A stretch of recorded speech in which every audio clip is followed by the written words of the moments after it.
Yeah, well, it's Move the Culture Mondays. I'm your host, BossChick Raine, and I got my guy with me, Gorden. Gorden, aka Craze. Craze. What's up? We're gonna get right into it, man. Move the Culture is about just talking about topics that move the culture on a weekly basis, and also I'll be interviewing people that I deem are moving the culture. If you think that you're moving the culture, hit me up, and we'll chop it up.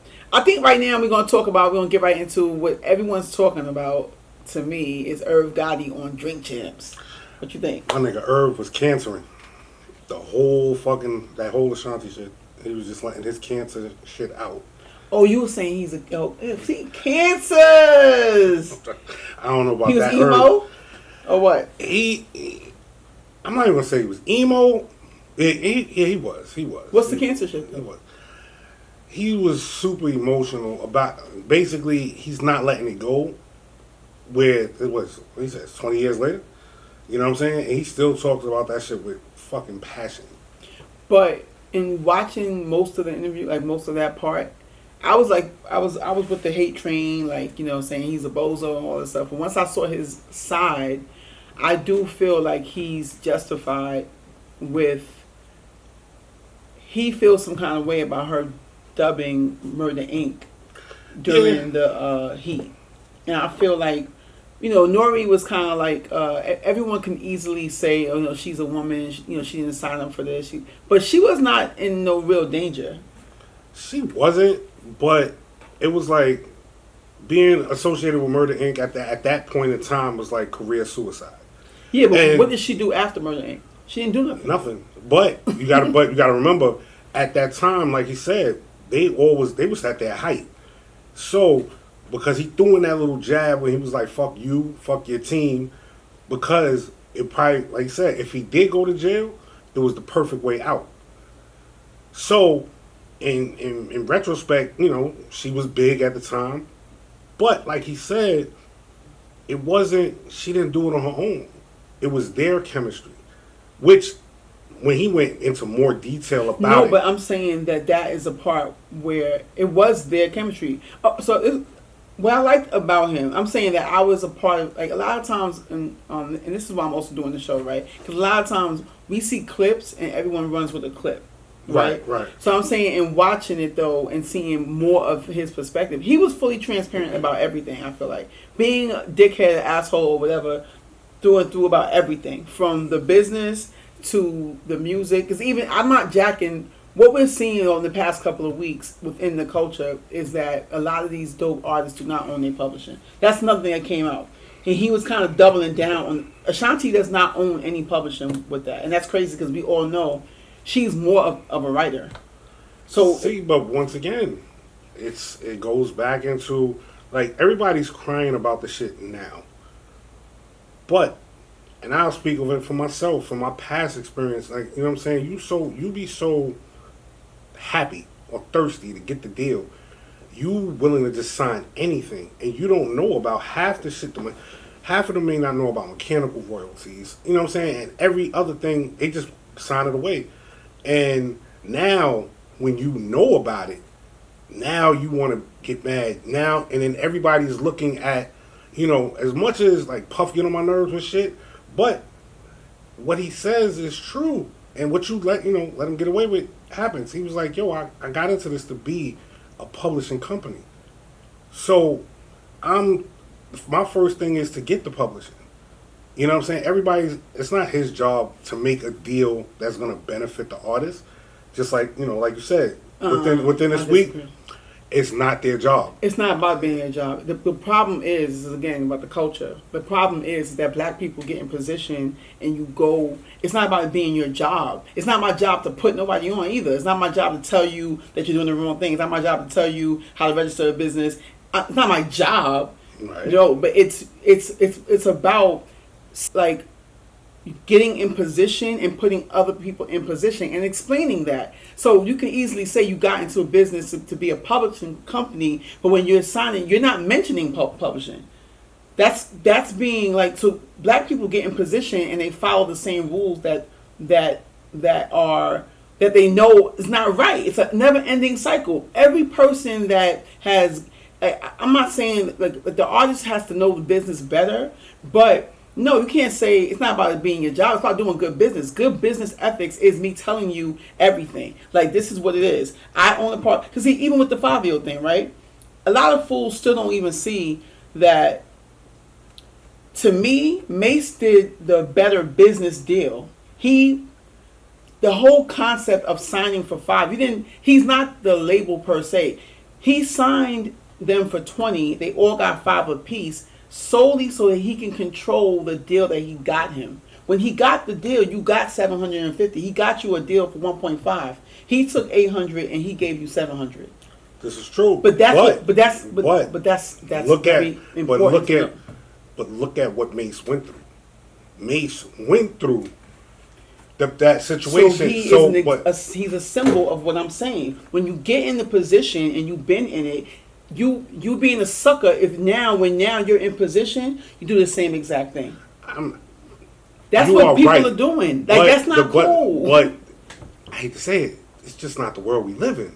It's not about being in the world. It's not when the you're world. An entrepreneur, that's the whole purpose of being in business. You control, you set the tone, you decide how you're going to do your business. It doesn't have to be when in Rome, do what the Romans do. That's not how it works. But at the same time, they are not supposed, the person that's supposed to tell you all these things is your lawyer. If you went into, half of these people signed their contracts without a lawyer. Yeah. They read it. Like I said, when I got jammed up, I did the first stupid mistake. I'm talking to the dude, the manager dude. I was like, yo, we need a lawyer. Oh, yeah, talk to my lawyer. And all he did was just read what the contract was and explain certain things, but did we know until that we just signed to a management and a production company at the same time? No. We had no idea. You know what I'm saying? I'm not saying there's a level of accountability on the artist. If it's 100% accountability on the artist. No, and but if it's you are also a young accountability artist, on someone who comes before you. It's the same thing, OGYG. This is why I'm also doing the show about the culture. It's the same thing. If I came before you, it's not for me now because I got shitted on that I'm going to put you in something that now I shit on you. And now now you get him in position and you shit on him. And then it keeps on going for another 300 years. That's exactly why, even though Kanye did it, why he relinquished the ownership, like the publishing of the artists that he signed to good music, because he knows it's wrong. It's like, come on, so you cannot do it. Is wrong, but it's gonna keep going on no matter until someone does the right thing. That's only gonna be one person. Everybody's not gonna follow suit because the number one reason it's why not about following suit. I'm just saying that they only in the number one reason why everybody's in this is for money. It's for money and longevity. And at the end of the day, that's when you see the selfishness of a person. You know what I'm saying? The game is cutthroat. I'm not saying all that. Of it. All I'm saying is that it's been revealed in the past weeks. Like every week, someone reveals that they got a shitty deal, right? Pretty much anybody that was signed in the '90s. Honestly, out of all of them, even now, the best. They signed these new deals. We're gonna talk about that too. A lot of the newer deals, they have like, honestly, I feel like one of the smartest people that I heard their backstory was Faith, only because she was nurtured. She had a family member that was in the business. So when Puff tried to hit her with the napkin, she was like, "Nah, my peoples is gonna see that, and then I'll get back to you." Right. Where, like you said, like take the 5 shit. You know what I'm saying? Like they talking like, and I'm glad you said it in its entirety because everybody keeps saying he signed for 5,000. No, it was a lump sum. That was just his portion of that deal. But that didn't happen. But let's also talk about this. Mace didn't have. He signed him to give him money. He didn't have to sign him for any like. The business has to be like stipulated, right? That was not a record deal that Fabio signed to Mace. This is where he explained, unless he's like both lying. Like this is why I'm like Fabio, not respectfully, is like slow because I'm like when he comes out and shows what he signed for, and people, that was not a record deal that he signed. No, he probably signed to him at Mace as a production company. When you I'm not even sure that if you sign to for a production company, they'll handle everything that Mace was handling. They was getting them recorded, all that extra shit like clothes and all. that's on the production company if that's what they want to do. And the production company does not have to give you money. That's what I said. He signed. When he said he signed for $5,000, like I'm just giving you some bread. That's primarily what the type, because it wasn't management.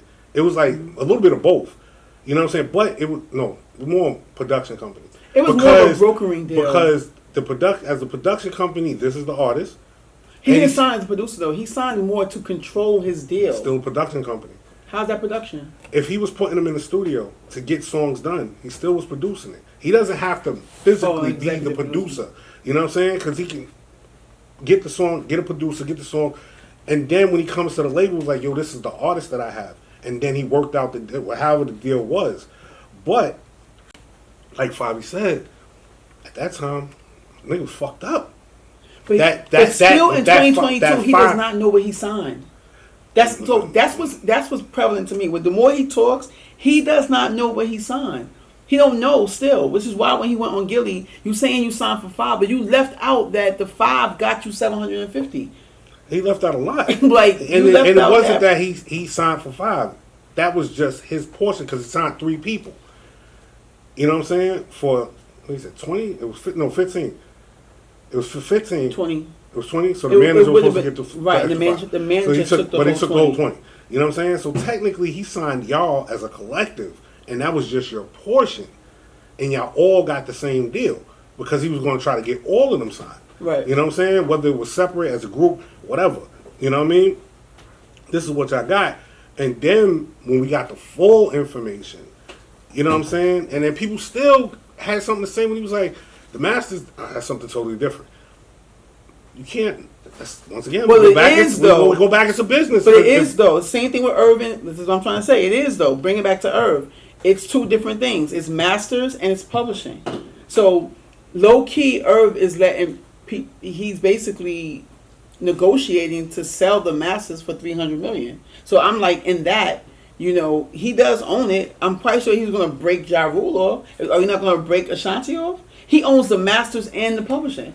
Mace and Favi, Mace didn't say, but he implied he owns the masters. He owns part of the masters. He never touched his publishing. He didn't touch his publishing. And he had part of the 360 shit, and he gave him 30% back. 30 or 35%, I can't remember. Well, he's saying he gave him back all percentages. He doesn't eat off the shows. Like that's what I said, over the 360. He gave him that back. Right. So that's a good deal though. People are acting like he signed a slave deal. He didn't. You know what I'm saying? It's just we heard a lot of people came into it like Wallow. I only know this aspect of it. So XYZ, and then he didn't know the reason why everybody was coming at Mace. But on the same end, owning the masters it's no problem. Like, you don't have to own 100% for it to be fucked up. I mean, if you can own something, that's great. So if Favi owns a percentage of his masters, he's doing better than half of these niggas that's are out here. That's implied to me, though. It wasn't stated. You know what I'm saying? That's another story. But at the end of the day, like with the Irv shit, I think that's where Irv is foul, though. How's he foul? He was the label, like you said. No, he's not foul about the masters. I liked his analogy. He showed the business, right? I liked his analogy when he said, whatever the guy's name is who owns the label. No one's going at Lucien, right. Whatever his name is. He owns all the masters. He's not breaking bread. So I didn't have a problem with that. Mm-hmm. That's on her to figure out how to get that, which is what they also said. Giles said the same thing. You can negotiate. There's ways on her. But what I have a problem with that he's foul with is the publishing. She's more of a songwriter than a singer. At the end of the day, it was whatever her contract was. You can't talk it up like that. She didn't negotiate it right. You don't get what you want. You get what you negotiate. At the end of the day, with all of this, every bit of this, you don't negotiate the right deal, 20 years later, you're going to be in the same predicament. 20 years from now, we're going to hear about all these little niggas that's out right now crying about the same shit. You know what I'm saying? And what the bad part is, there was people already crying about this shit around the time when Ashanti got signed. I don't know if she was paying attention or the people around her, but these are the things. These are the things that you can't let the the joy of about to be a part of something that's really fucking great. That, and this is the biggest problem. People be so much more hyped. Like, oh shit, I'm about to run with Murder Inc. They popping. They put anything in front of you. You just want to get that shit signed, so because you scared that shit may walk away tomorrow. Not thinking about 10 years from now, 20 years from now, shit that you could pass on to your kids, your family. It's still not good business, though. I'm not. It's not. There's no such thing. It's just business. No, I said it's still not good business. I get it. It's not. None. Half of this is never good business. His justification was it's still business. His justification was that she gets paid. If you're not paying, if you're not, he's justifying it, saying that the artist finds other ways to make money, which is mainly shows. Mm-hmm. So he's like, well, shouldn't I be able to? Yeah, you should, but so should she. No, what he was talking about was what people were saying is the way you can regain your publishing and your masters, you would have to re-record the song. That's something different. No, that's what he was talking about. No, that's different. That's when he was like, she was asking for her stems. I'm not talking about that. I'm saying that why he's saying he owns the masters. He's saying that she can make money still to this day off of performing. Ja Rule makes a lot of money off of performing. No. That's something different. No, it wasn't. Yes, it is. Everything, all of that was part of this. Yes, because he was like, you got to watch it again. He said, yeah, artist makes money off of this, that, and the third. The only thing that we have that the person that made it has left is ownership of the masters, of the publishing and the masters. That's all we have. Even though there's still tons of money, but with licensing and all that shit, but they all eat off of that. Well, depending on how your deal is structured. Not eat. But same thing with Kelis. But he said what she was trying to ask for was the stems. The stems. That is different. No, it's not, because how you gonna tell me my point? It revolves back to the publishing. My point was him just not publishing the masters. He was justifying the reason why, like he was saying that artists can still make money going forward off of shows. Right. So the STEM thing is something separate. When she tried to like do something and she hit a roadblock. She wanted to re-record. Right. I'm not even talking about that. I was just saying that he's justifying why he has a right to the full. He has a right to own it. But you're leaving out the part that so does she. And I'm not talking about the masters. The publishing is what my point was. She wrote the songs. This is big bottom line. The writer is entitled to publishing, period. Yes, then the next step is what you negotiate.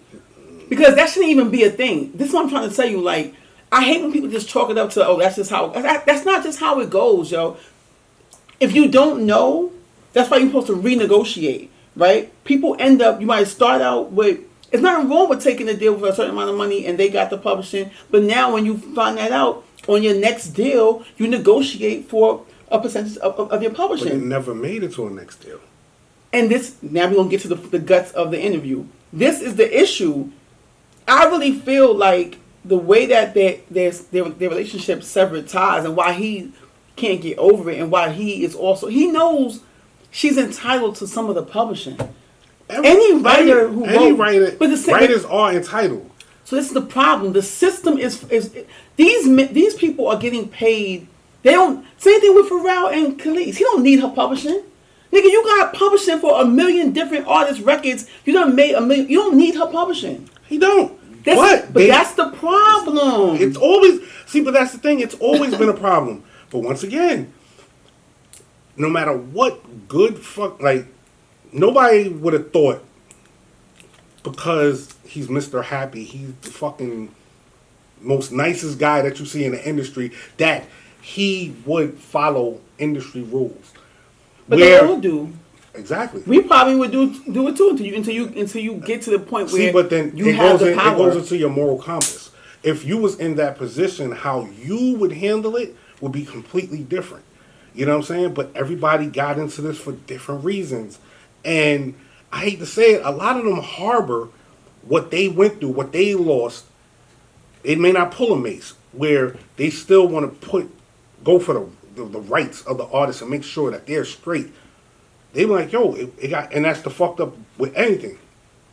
It got done to me, so I'm doing it to the next person. That's you know what I'm saying? Point. That's my only point. And I feel like it's going to keep, no matter what, it's going to keep going on because we could jump on the soapbox all day. But at the end of the day, these artists got to get smarter. They got to make sure they know every aspect of their deal, from their publishing down to every dollar, who touches every dollar. And like I said, the bad part is most situations, everybody just happy to get a couple dollars and a chance to get the fuck off the block. You know what I'm saying? Right. But after 5 years, maybe a year, you starting to see like, damn, I'm not making shit, or these certain residuals ain't coming in. But now, then you put it into a public forum, and then it's like we get mad at the person that they're assigned to, but at the end of the day, you were supposed to make sure all this shit was straight before you did anything that was released. And I can't get mad. It's fucked up from a moral standpoint on the Irvs, the Diddies, and anybody else that falls under that shit. But like you said, the dude that owns all the masters, nobody bothers. Nobody's coming at him. But that's the masters, not the publishing. It's the same shit. They all own. It's not the same shit. It's all the same thing. It's not. In this situation, you talking about public, but there's companies that brought niggas publishing for $10,000. The publishing allows you to still get paid whenever it's used. I get that. The masters is just the songs, owning the whole song. I know that. But the publishing aspect of it, like I said, this is what Diddy, the same shit, what Diddy was talking about. I got into this to be a publishing company. And he gave niggas crackhead deals. He gave niggas crackhead deals. You know what I'm saying? I give you $20,000 for all your publishing. And a lot of times they don't say that part. Irv might have paid, and this is just hypothetical, I don't know. Irv might have gave her $100,000, $200,000 for her publishing, but that's not the part that we hearing about. And I don't think he did because Irv, the way he was talking, he would have said that. Like, I paid her for publishing. But he was talking like he gives good. I'm not going to put him in that category. I'm just saying that that's what came out to me. That when he was talking about it, one thing that came out is that for one, she don't own the masters because she tried to do this. She needed the stems, that shit. But for two, she don't own the publishing. And I think that that's kind of crazy when we know that she wrote all those songs. But she would have never owned 100% of the publishing. Anyway. No, it could be 50-50. He is the producer. And that's another Normally, thing. on a basic song, the producer gets 50, the rapper or the singer gets 50. That's how it normally works. Then if you pitch in the song and the person with the money may say, like Diddy, I'm going to offer you, like what I hear, I'm going to offer you this for that. Right? Or they don't even mention, it's just in the contract that I own it. You don't even, like, they ain't reading it. That's what I'm saying. Like, but a writer deserves a piece of what they write. I agree. That's all I'm saying. I agree. Totally. Even if it's 10%. Totally. But even let's switch over. Even with the Kelis situation. What I don't like is everyone saying, like, there's a story that's going around saying that Beyonce added her as a writer when she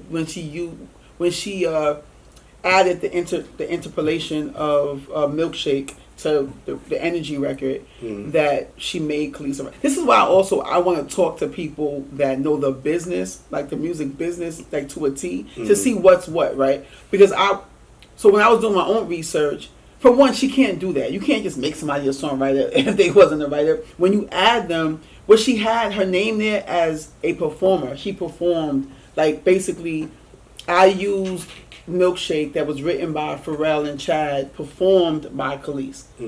But I don't think mentioning her as a performer, especially when you didn't use her voice, gets her paid. It gets the writer paid.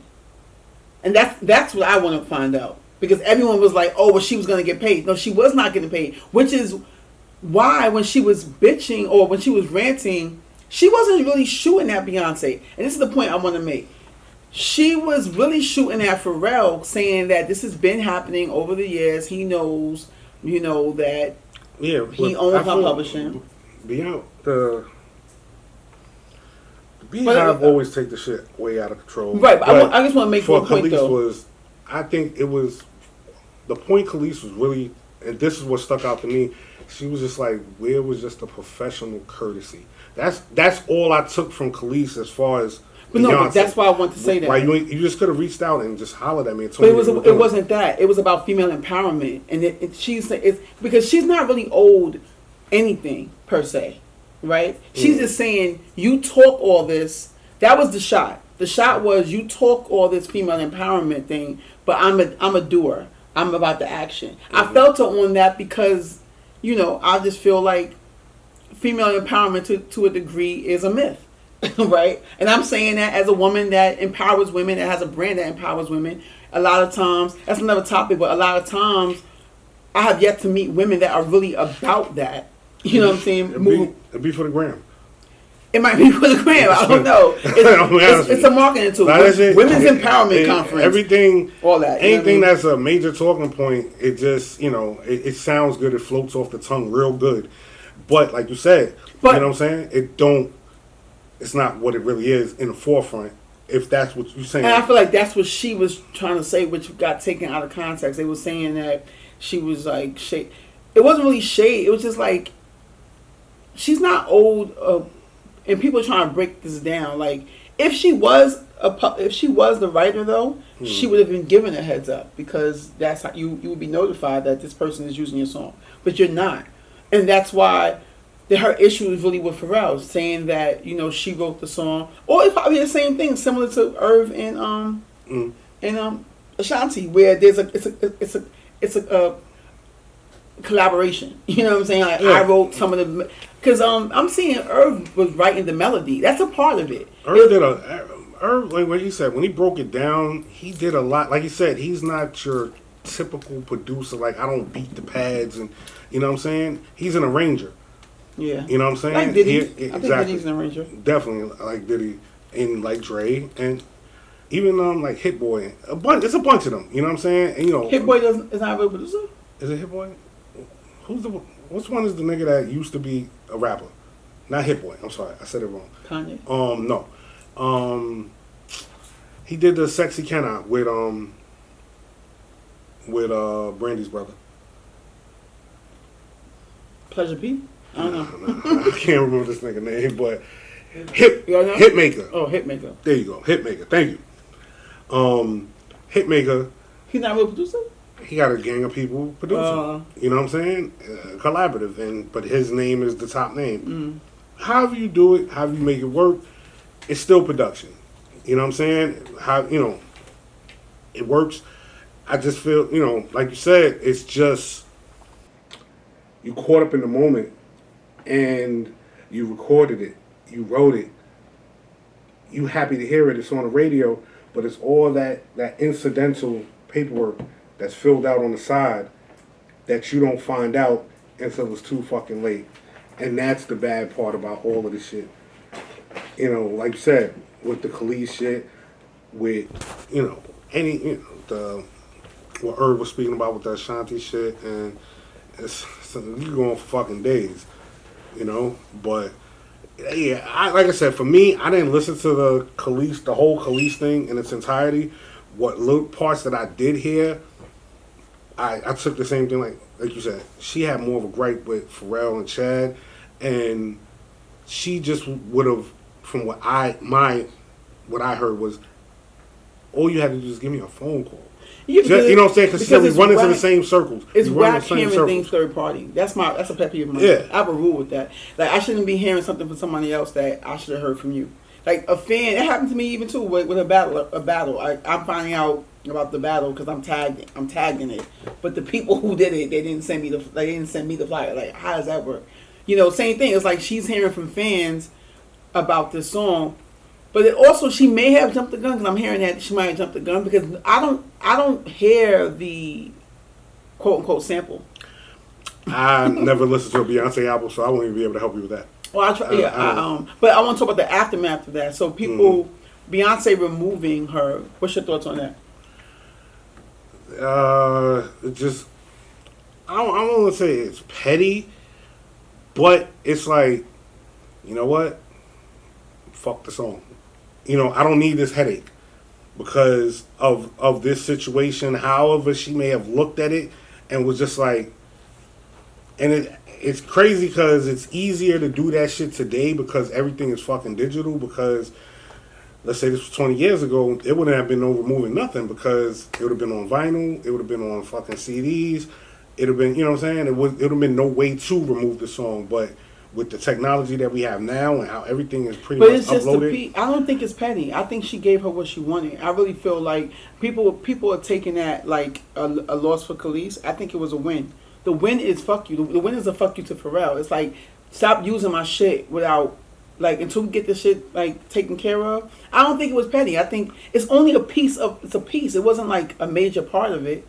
It's like it's removing it because that's what she wanted to a degree. It's like you didn't give me the heads up. You know, I'm not getting paid for it because she didn't even ask for money. Even in the rent, it wasn't like I'm not getting. She didn't even mention money at all. It's just like the courtesy. Fine, go ahead and take it off. Cause I was minding my business over here. I feel like situations like that is a constant stab in the gut. Every time it happens. You know what I'm saying? Like, exactly. It brings up that traumatic feeling of, if especially somebody used some shit that you was a part of that you have no rights to, no nothing, and the shit is knocking, and you know everybody else is eating off this shit, but it was your fucking talent that made it what it is, to the point that make people want to use it and sample it. And anytime it comes up, like right now, it's just a slap in the face, stab in the gut, constant reminder of fuck. And, you know, however each person handles those situations differently. And she decided to handle this one this way. Which I personally feel it's in your fucking right. And that's also another problem that we have today. Right, people can't express shit no more without getting condemned for their fucking feelings. It's about who you're going against, though. At the end of the day, it was something that she is very emotionally attached to. So she has every fucking right to express how she feels. She wasn't disrespectful. I think she threw a shot at fucking Pharrell and Jazz. But once again, that comes because of her personal past. I think that was good that she exposed her personal him, past with them. You know what I mean? But at the end of the day, she had every fucking right to say whatever she felt, good, bad, or indifferent about the situation, because it was something that, it was a moment in time that we all remember, we all know, and she can't eat off of it, her kids can't eat off of it, and it's just like, yo, you know, no matter what, I hate to say it, it'll come up, somebody down, maybe after this situation, somebody may never touch it again.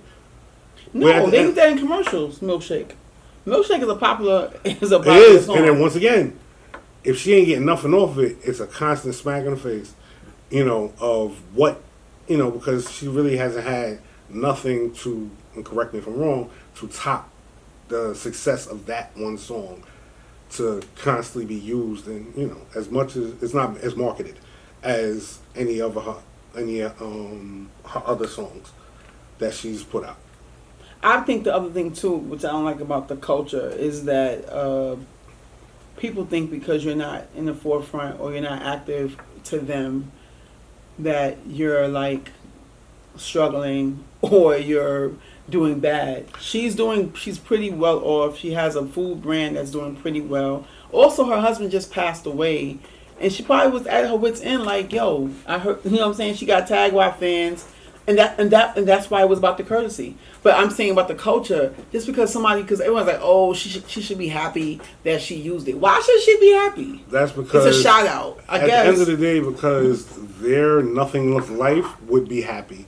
Right. And 9 times out of 10, that comes from people that have no fucking clue to the business, to what's going on, what you've been through, the amount of fights, the amount of arguments, the amount of heartache that you had from whatever your journey was in whatever respective business. So, you know, like I said, who said it best? It's like when I was watching an interview from Westside Gunn, and he was like, I've sat there and watched the comments of, hey, he's whack, he's trash, he's a backpack rapper. And he was like, 9 times out of 10, that person is typing that shit in their mama's fucking kitchen. And I'm reading it in the backseat of my Maybach.